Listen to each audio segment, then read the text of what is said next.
दोस्तों हमारे सामने बहुत बार ये सवाल आता है कि क्या किडनी फंक्शंस को रीस्टोर किया जा सकता है। क्या किडनी के जितने भी फंक्शंस हैं, जितने भी उसके काम हैं करने के, गुर्दे के जितने भी काम हैं, क्या हम उनको एक बार दोबारा पटरी पे ला सकते हैं, या एक बार अगर वो खत्म हो गया तो फिर हमेशा के लिए खत्म। ये आपके भी जहन में बहुत से बार सवाल ये आता होगा।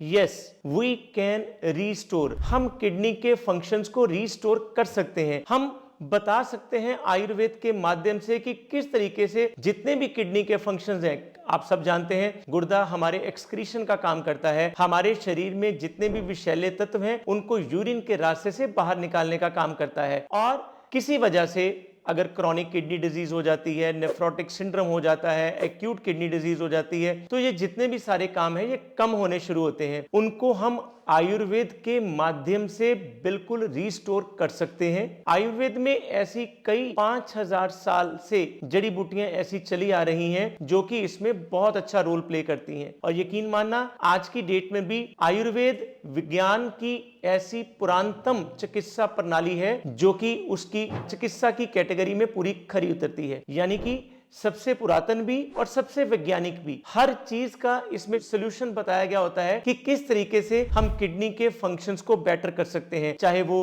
क्रेटिनिन को कम करना हो, चाहे वो यूरिया को कम करना हो, चाहे वो GFR यानी कि ग्लोमेरुलर फिल्ट्रेशन रेट को बढ़ाना हो, हर किसी के लिए ये जो आयुर्वेद है ये सर्वोत्तम माना गया है। दूसरा सवाल ये शुरू होता है कि हमें पता कैसे लगे कि ये जो प्रॉब्लम है हमारे घर में किसी भी एक पेशेंट को, हमारे किसी भी अजीज साथी को आ गई है। 3 चीजें पहले इमीडिएटली दिमाग में रखिए। नंबर 1, अगर पैरों में सोजिश आ रही है तो उसको हम फीटल एडिमा बोलते हैं मेडिकल साइंस में। उसका कारण, हालांकि कारण और भी हैं, उसमें लिवर का कारण भी हो सकता है, उसमें हार्ट का कारण भी हो सकता है, लेकिन हमें अगर फीटल एडिमा आ रहा है, हमारी लेग्स में और हमारी पैरों में सोज आ रही है, इन्फ्लेमेशन आ रही है और दबाने से गड्ढा पड़ रहा है, इसका मतलब है कहीं ना कहीं अबनॉर्मलिटी है, तो हमें उसके लिए उसी समय टेस्ट कराने चाहिए। नंबर 2, अगर उसके साथ साथ उसमें हमारे यूरिन में इंफेक्शन हो रहा है, बार बार जलन के साथ आता है और बैक्टीरिया कोई ग्रोथ निकलता नहीं है, इसका मतलब है कि उस यूरिन में उसके साथ या तो ब्लड होगा या उसमें प्रोटीन होगा, और ये दोनों ही चीजें किडनी के लिए एक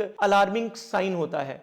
तीसरी चीज में आता है हमारा बबली यूरिन या फ्रोथी यूरिन या झाग वाला यूरिन। अगर झाग वाला यूरिन आपको आ रहा है, झाग वाला पेशाब आपको आ रहा है, इसका मतलब है कि हमारे उस पेशाब में प्रोटीन की मात्रा ज्यादा आ रही है जो कि किडनी में स्टोर नहीं हो रही है। किडनी को फिल्टर नहीं करना आ रहा है, वो उसकी एवज में प्रोटीन को भी बाहर निकाल रही है, जो कि हमें इससे पता लगता है। तो ये एक ऐसा 3 चीजों का ऐसा कॉम्बिनेशन है कि आप पता लगा सकते हैं कि हमारे घर में अगर कोई रोगी है तो वो किडनी इन्वॉल्वमेंट है कि नहीं। और बड़ा सिंपल सा तरीका है, आप किसी भी लेबोरेटरी में जाएंगे, अपना यूरिन कंप्लीट करवाएंगे और उसके साथ ही साथ इस यूरिन कंप्लीट के साथ आप ब्लड टेस्ट कराएंगे फॉर किडनी फंक्शन, KFT भी उसे हम मेडिकल साइंस में बोलते हैं, जिसमें आपका यूरिया, ब्लड यूरिया और सीरम बिलिरुबिन, इन दोनों की रिपोर्ट करवाएंगे। अगर इनके लेवल्स बढ़े हुए आते हैं, जाहिर सी बात है इसमें किडनी में प्रॉब्लम आ रही है, और अगर यूरिन में प्रोटीन या ब्लड आ रहा है, इसका भी मतलब है कि प्रॉब्लम आ रही है। इसके साथ ही आगे बढ़ते हुए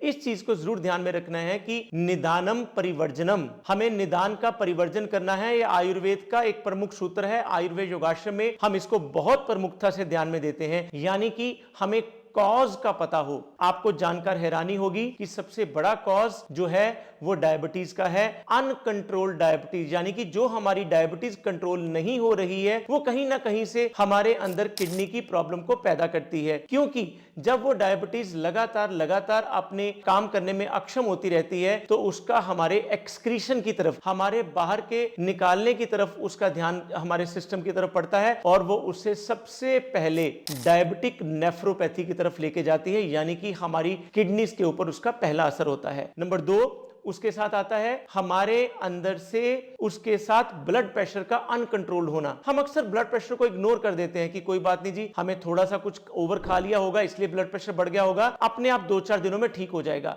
और बढ़ा हुआ ब्लड प्रेशर हमारी किडनी को पूरे तरीके से श्रिंक करके रख देता है, उसका प्रेशर अंदर से बढ़ा देता है, जो कि बहुत ज्यादा नुकसानदायक है इस किडनी की प्रॉब्लम के लिए, जो कि आगे चलकर क्रॉनिक किडनी डिजीज में कन्वर्ट कर देता है। तीसरा सबसे इंपॉर्टेंट कारण जिसको हम लोग ने कभी देर तक सोचा ही नहीं है वो है पेन किलर। इतने ज्यादा पेन किलर हमने अपने घरों में खाने शुरू कर दिए हैं। हमारी किचन में जहां पर हल्दी, जीरा, अजवाइन और नमक होता है, उसके साथ साथ हमने पेन किलर्स की भी 15 डब्बियां रखी होती हैं। रोज एक ना एक पेन किलर हम खा रहे हैं। हल्का सा भी पीठ दर्द हुआ, सिर दर्द हुआ, बदन दर्द हुआ, हमने पेन किलर खाया और वो पेन किलर अल्टीमेटली हमारी किडनीज को डैमेज करता है। चौथा पॉइंट, शराब, जो कि मैं आगे काफी सारे वीडियोस में बोल चुका हूं। अगर किसी के शरीर में कोई भी बीमारी किसी भी सिस्टम की लानी है तो रोज 1 चम्मच 2 चम्मच और उसके बाद 1 प्याला शराब पीना शुरू करिए। आपका शरीर बीमारियों का एक बहुत इंपॉर्टेंट सैरगाह बन जाएगा। बीमारियां आपके पास खुद भागकर आना शुरू हो जाएंगी उस शराब की वजह से, और सबसे पहले जो इफेक्ट होगा वो लिवर और किडनी को होगा। शराब आप 1 प्याला पीते हैं, 1 बोतल पीते हैं या 1 चम्मच पीते हैं, हर तरीके से ये खतरनाक है। और उसके बाद अगला स्टेप आता है स्मोकिंग का। हमारे अंदर से स्मोकिंग की वजह से किडनी का कैंसर होना सबसे ज्यादा मेन कैंसर के कारणों में माना जाता है। हालांकि ये बाकी जगह पर हमारे लंग्स और ब्लड कैंसर में भी रोल रखता है, लेकिन किडनी के कैंसर के लिए भी स्मोकिंग जो है बहुत बड़े लेवल पर रिस्पॉन्सिबल है। और अंत में आता है हमारे डाइट का ठीक ना होना, जंक फूड का ज्यादा खाना। हमारे अंदर से जितना भी हम ये मैदा और तला हुआ भोजन खाते हैं वो हमारे लिए नुकसानदायक है। अभी एक स्वस्थ आदमी जो कहता है कि मैं तो कभी बाजार का खाना नहीं खाता हूं, मैंने कभी टिक्की नहीं खाई, मैंने कभी समोसे नहीं खाए, मैंने कभी बर्गर, पिज्जा, नूडल्स नहीं खाए, लेकिन हां चाय मैं दिन में 3 बार पीता हूं और 4 बिस्किट खाता हूं। 12 बिस्किट एक दिन में और एक हफ्ते में लगभग 84 बिस्किट्स, ये 350 के लगभग जो बिस्किट्स हैं या रस हैं, हमारे अंदर जाकर ये भी किडनी को नुकसान पहुंचाते हैं, लिवर को नुकसान पहुंचाते हैं। इनके साथ हमारी डाइट का सात्विक होना किडनी की प्रॉब्लम के लिए बहुत ज्यादा जरूरी है। अगर हम बात करेंगे प्रिकॉशन की, तो प्रिकॉशन में एक ही चीज ध्यान में रखनी है कि हमें इन चीजों को अपने शरीर से फ्री करना है। जितना हो सके अपने शुगर को नियंत्रित रखिए, बाजार का खाना हमें नहीं खाना है, और उसके साथ साथ अपने नमक को नियंत्रित रखिए। जितना भी पैकेट फूड हमारे घर में होता है, चाहे वो सॉसेज हैं, चाहे वो मैगी है, चाहे वो चाउमीन है, चाहे वो और कई तरह के पैकेट वाले फूड हैं, चाहे वो उसमें चिप्स, कुरकुरे, बिस्किट्स भी क्यों ना हो, उनके अंदर कई तरह के प्रिजर्वेटिव हैं जो कि हमारे किडनी और लिवर के लिए बहुत खतरनाक साबित हो सकते हैं। उनके साथ ही साथ शराब और सिगरेट को हमेशा के लिए ना बोल दीजिए। बाजार का खाना जितना हो सकता है कम से कम ले, घर का खाना खाएं, साफ सुथरा, हरी सब्जियां ले, दालें ले और फल ले। ये आपके लिए बहुत ही इंपॉर्टेंट रोल प्ले कर सकते हैं। आयुर्वेद एक ऐसी चीज है जो किडनी की समस्या के लिए सबसे पहले नंबर पर आता है। क्यों? 5000 साल पुरानी प्रणाली और वैज्ञानिक तौर पे पूरे तरीके से कसौटी पे उतरी हुई, वात पित्त कफ के त्रिदोष के सिद्धांत के ऊपर, पंच महाभूत के सिद्धांत के ऊपर इसको पूरे तरीके से प्रमाणित किया जा चुका है। और इसी आयुर्वेद में ऐसी असंख्य हर्ब्स हैं जो कि हमारे इस प्रॉब्लम को रूट कॉज से इरेडिकेट करने में, परमानेंट खत्म करने में कैपेबल हैं। उनमें से हमारे सामने पुनर्वा आता है, हमारे सामने गोक्षुर आता है, हमारे सामने कालमेघ आता है, हमारे सामने कुटकी आती है, हमारे सामने पलाश आता है, हमारे सामने कई बार हमें मोती जैसी चीजें भी देनी पड़ती हैं। ये सब चीजें एक प्रॉपर मात्रा में जब दी जाती हैं तो जी हां, आयुर्वेद के साथ हम किडनी सेल्स को दोबारा फंक्शनिंग के लिए प्रेरित कर सकते हैं। अंत में बात करेंगे आयुर्वेद योगाश्रम की। आयुर्वेद योगाश्रम का किडनी प्रॉब्लम में क्या योगदान है। मैं डॉक्टर नवीन आर्य लगभग 37 देशों में घूम चुका हूं। इसी लिवर और किडनी के प्रॉब्लम्स को निराकरण करने के लिए अपने लेक्चर के माध्यम से, सही डाइट के माध्यम से, सही एक्सरसाइज के माध्यम से और हां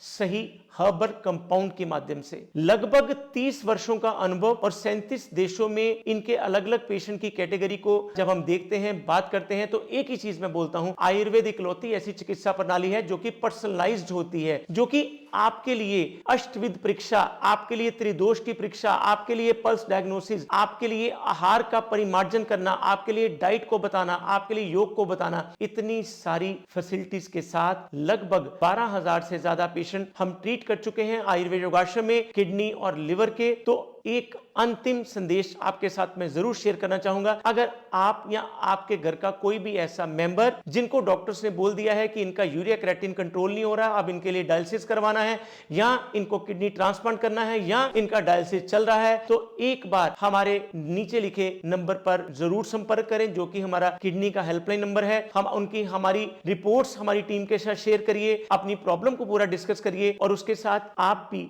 इस 30 वर्षों के अनुभव का लाभ लाभ लें। किसी भी और जानकारी के लिए किडनी से जो आप चाहते हैं हमें नीचे कमेंट्स पर लिखें, और अगर कोई और व्यक्ति या आपका सगा संबंधी, कोई रिश्तेदार, कोई दोस्त इससे सफर कर रहा है उसको ये वीडियो जरूर शेयर करें। मैं डॉक्टर नवीन आर्य, हमारे इस यूट्यूब और इंस्टाग्राम चैनल आयुर्वेद योगाश्रम को लाइक करें, सब्सक्राइब करें और शेयर करें जिनको इनकी जरूरत है। धन्यवाद।